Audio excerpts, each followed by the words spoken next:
sleep each and every month of the year. You've heard it before: stress, alcohol, caffeine, and technology, all contributing factors to a poor night's sleep. But a recent survey from Dermavant scientists found that itch is the number one frustration that impacts sleep for adults and caregivers of children 2 to 17 years of age living with atopic dermatitis. Well, in comes, of course, Dr. John Browning to turn the pages with me and to explain about this even more. Dr. Browning, welcome to the show. How are you?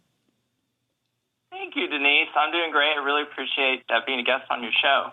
It's great to have you here with us because we need answers to these questions. What is atopic dermatitis, and what are some of the biggest challenges that people living with this condition face, doctor? So atopic dermatitis, you may have heard it referred to as eczema. We often use those terms interchangeably, but atopic dermatitis is a little bit more specific term, and it does refer to the itching, which is characteristically found on the arms, front of the arms and behind the knees. Some people get it on their neck or their face or their hands. And everybody with atopic dermatitis itches. So that's really the hallmark feature. And their skin can be different shades of red depending on how flared it may be. It's often dry and cracked, and they may mention that they have trouble sleeping. So I'm glad we're talking about it during Sleep Awareness Month. Absolutely, doctor. What actually causes atopic dermatitis? That's a great question. It's one that gets asked to me almost every day when I'm treating atopic dermatitis in my patients. They say, is there one thing I can do that might help get rid of my atopic dermatitis? Is there something I'm eating? Is there something in my environment? Is it my pet? And unfortunately, there's not one thing, although there are different things that might make it flare. You may see changes in the weather this time of year. In the summertime, heat and sweat or chlorine from the pool, sunscreen use might make it flare. But unfortunately, everybody who has atopic dermatitis has skin that's just dry. It's skin that's dry and sensitive, and they're born that way. They've got proteins in their skin that cause it to dry out and crack and not hold moisture like it should. And then, unfortunately, the immune system, instead of letting that dry, cracked skin heal, goes into overdrive, causes redness, it causes swelling, and it causes that itch that everybody complains about. Doctor, what is the most significant aspect of the recent survey and its impact? Well, I'm glad you brought that up because I did partner recently with Dermavant Sciences to help share these survey results with the public. And I think it's really helpful results because in the survey we found that the number one complaint was itch. 76% of patients mentioned that itch is their biggest thing that bothers them. And unfortunately, that translates into poor sleep. Would you believe that the majority of patients said they were getting poor sleep, and some said even up to 4 nights of sleep a week was interrupted because of their atopic dermatitis. Wow. Something that we definitely need to stay in the know about. Again, listeners, I'm speaking with Dr. John Browning, pediatric dermatologist at the Children's Hospital of San Antonio during the magazine's health segment.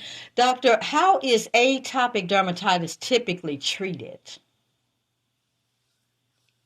So thankfully, we've had topical steroids around for a long time, and that's often the mainstay of treatment. People often will receive recommendation for hydrocortisone or prescription topical steroid from their general practitioner.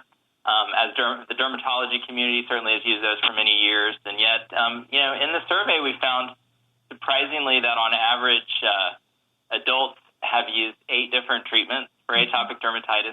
Kids 6 on average, and 83% said they were actually unhappy with their options available for treating their atopic dermatitis. And I can tell you as a parent of 2 kids with atopic dermatitis, it's been frustrating for us as well. And my kids got it when they were little, which is kind of the common story, often during infancy or toddler years that eczema shows up, and now they're teenagers. So, of course, they're embarrassed by it, embarrassed about having red, itchy skin, embarrassed about what the kids at school might say. Yes. And unfortunately, we do see sleep impaired as well at our house. And so that's really the worst because then that translates into poor school performance, poor sport performance, and then, kind of grouchier than usual teens, which is never a good thing. Yeah, exactly. Now, what are the major takeaways you want parents and caregivers to remember about managing atopic dermatitis in children? Well, I think first of all, just know they're not alone. And what we found in the survey is that there's lots of people that are affected, and they may share many of the same symptoms. And so I would encourage people to visit the website dermavant.com/sleep itch survey so they can learn more about the survey results, learn more about the symptoms that people have, and they may realize they're sharing in those as well. They can also learn about different options out there for treating atopic dermatitis. And of course, it's always a good idea to talk to your dermatologist or other healthcare providers so you can learn more about different options that are available. Absolutely. Dr. Browning, thank you so much for interviewing with me and being my guest on today. Just one more time before we close, how can my listeners learn more about this information and continue to stay in the know? Well, Denise, again, talk to your healthcare provider, but visit dermavant.com/sleep itch survey so you can learn more about this very important survey and the results that we now can share with the public. Absolutely. Dr. John Browning, pediatric dermatologist. During the magazine's health segment, there's an open invite. Come back anytime you'd like, Dr. Browning. Thank you, Denise. You're welcome. Have a good day. You too. Bye-bye. Hey, again, everybody, I hope that conversation really enlightened you. It's happening. It is true. Yes, we have to stay in the know with regards to atopic dermatitis.